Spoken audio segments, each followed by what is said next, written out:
Assalamu alaikum all of you. This is Samrina. I hope you all would be fine. Today we are going to study a very important topic that is related to inflation or that is basically a inflation. ठीक है, तो आज के topic में हम देखेंगे कि inflation क्या है, what are the causes of inflation and how inflation is affecting the businesses and the consumer as well. Fine.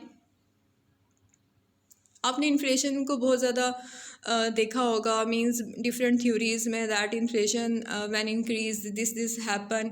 But basically inflation क्या है, इन्फ्लेशन कैसे कॉज करता है, ख़ुद इन्फ्लेशन के क्या रीज़न्स होते हैं, क्या कॉजेज़ होते हैं, उसका क्या इम्पेक्ट है, उसको हमने इंडिविजुअली आज के टॉपिक में कवर करना है. ठीक है.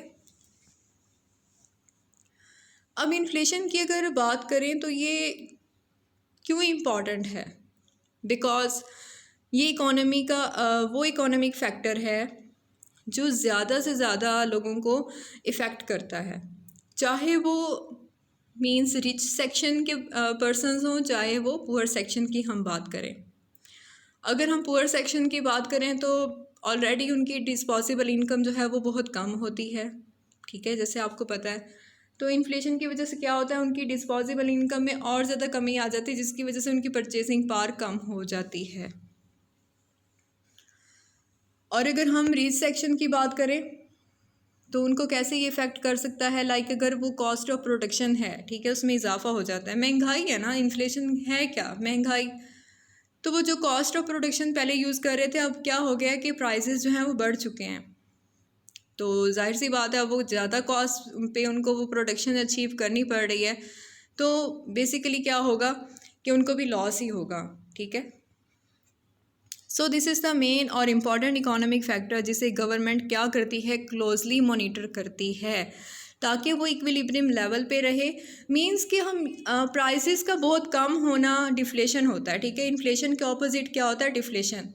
तो डिफ्लेशन भी इकोनॉमी के लिए ठीक नहीं है कि प्राइसेस बहुत ज़्यादा कम हो जाएं तो हमारी इकोनॉमी स्टेबल हो जाएगी. नहीं, इस तरह से हमारी इकोनॉमी ग्रो नहीं कर सकती. तो इन्फ्लेशन होनी तो चाहिए, लेकिन बहुत ज़्यादा इन्फ्लेशन का बढ़ना भी इकोनॉमी के लिए ठीक नहीं होता. तो इसको जो है गवर्नमेंट क्लोजली मॉनिटर करती है. So, what is inflation and what are the causes? All these things we are going to study in today's topic. So, let's start our topic. First one, what is inflation? Inflation क्या है? Inflation is a quantitative measure of the rate at which the average price level of a basket of selected goods and services in an economy increases over some period of time. Okay. अब यहाँ पे ना एक बात आपको clear होनी चाहिए कि इन्फ्लेशन का मतलब ये नहीं होता कि एक प्रोडक्ट की प्राइस बढ़ रही है, ठीक है, तो हम कहते हैं इन्फ्लेशन है. नहीं, जब ओवरऑल गुड्स एंड सर्विसेज की प्राइस टुगेदर इंक्रीज होती हैं तभी हम कहते हैं there is inflation in the economy. हम एक पर्टिकुलर प्रोडक्ट की बात नहीं करते हैं. इन्फ्लेशन को अगर हम सिंपल वर्ड्स में कहें तो it is increase in general price level of goods and services. ठीक है, हम यहाँ गुड्स एंड सर्विसेज की बात कर रहे हैं. We are not talking about the particular product. ठीक है, मीन्स इसमें एक पर्टिकुलर प्रोडक्ट की बात नहीं होती. It is all about the overall prices of the goods and services in economy. इसको मैक्रो लेवल पे हम देख रहे हैं. ठीक है. तो inflation means the increase in price of goods and services over a period of time. ठीक है. Next one is causes of inflation. Inflation तो clear है that it is a rise in general price level. So what are the reasons? Inflation increase क्यों होती है? What are the causes behind this concept? So there are two causes: demand pull inflation and cost push inflation. ठीक है. Basically ये दो causes जो होते हैं हमारी इकोनॉमी में अकर होते हैं, हम देख भी रहे होते हैं, लेकिन हमें इस चीज़ की नॉलेज नहीं होती कि जो इन्फ्लेशन इकोनॉमी में आजकल है that is due to demand pull inflation और ड्यू टू कॉस्ट पुश ठीक है ना, हमें इस चीज़ की नॉलेज नहीं होती, लेकिन होता ऐसा ही है। इन्हीं दो रीज़न्स की वजह से ही इन्फ्लेशन जो है वो अकर करती है। रादर एक और रीज़न भी होता है कि मनी सप्लाई इंक्रीज़ हो जाती है, तो उस वजह से भी इन्फ्लेशन होती है इकोनॉमी में। But these two we can say are the basic reasons. So first one is demand pull inflation. Demand pull inflation occurs when the overall demand for goods and services in an economy increases over rapidly than the economy's production capacity. Fine. Means वो ये कह रहे हैं कि जब demand increase हो जाती है ओवरऑल इकोनॉमी में, लेकिन क्या होता है, कैपेसिटी उतनी ज़्यादा नहीं है, उतनी ज़्यादा सप्लाई नहीं है। देखिए आगे लिखा हुआ है, it creates demand supply gap, जहाँ पे डिमांड और सप्लाई के दरमियान गैप आ चुका है, यानी कि demand is greater than supply. On the other hand demand is less, demand is more and supply is less. क्योंकि क्या होता है कि जिस तरह से डिमांड बढ़ती है उस स्पीड से सप्लाई तो बढ़ नहीं सकती. ठीक है, प्रोडक्शन को अवेलेबल करने के लिए या प्रोडक्शन को बढ़ाने के लिए मार्केट में लाने के लिए टाइम रिक्वायर्ड होता है, लेकिन डिमांड तो कभी भी बढ़ सकती है. लाइक मनी सप्लाई इंक्रीज़ हो गई है, लोगों के पास पैसा आ गया तो उन्होंने क्या कर दिया, अब डिमांड बढ़ा दी है, लेकिन सप्लाई उतनी स्पीड से बढ़ती नहीं है. तो क्या होता है कि जो स्टॉक अवेलेबल होता है मार्केट में ऑलरेडी,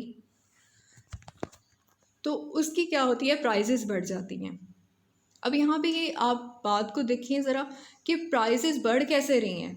इसकी एग्जांपल हम यूँ ले सकते हैं, लाइक एक कैंटीन है, ठीक है, वहाँ पे लाइक 10 बर्गर्स जो हैं अवेलेबल हैं, ठीक है, उसको आइडिया नहीं है कि यहाँ पे डिमांड बढ़ सकती है. वो कैजुअली अपने उतने ही बर्गर्स जो हैं वो बना के लाता है और उसको सेल आउट करता है. लेकिन हुआ क्या है कि अचानक से क्या हुआ है कि उसको इस चीज़ की नॉलेज नहीं थी कि वहाँ पे कोई इवेंट है या फिर कोई भी फंक्शन है जहाँ पे आउटसाइडर्स जो हैं वो भी होंगे. तो अब क्या हो गया, उसके बर्गर्स की जो है वो डिमांड बढ़ गई है. ठीक है, लोग उससे परचेज़ करने के लिए डिमांड कर रहे हैं, तो वो क्या करेगा, उसके पास जितनी अवेलेबल चीज़ें हैं वो क्या करेगा, उसकी प्राइजेस बढ़ा देगा. उसको लगेगा कि अब तो सेल आउट करना मेरे लिए प्रॉफिटेबल है, प्राइस बढ़ाएगा, सप्लाई उतनी स्पीड से नहीं बढ़ सकती.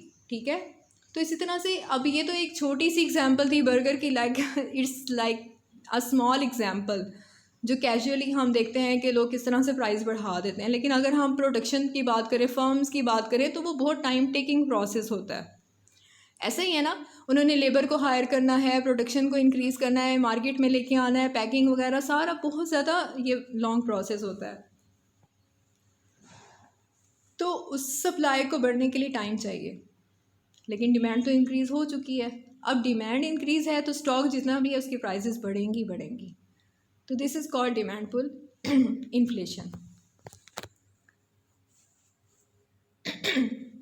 अब इस डिमांड पुल इन्फ्लेशन के बिहाइंड रीज़न क्या था कि लोगों ने डिमांड क्यों बढ़ाई है. एक रीज़न ये हो सकता है कि गवर्नमेंट ने टैक्स कम कर दिए हैं. टैक्स कम होने से क्या होता है कि लोगों की क्या डिस्पोजेबल इनकम जो है वो बढ़ जाती है.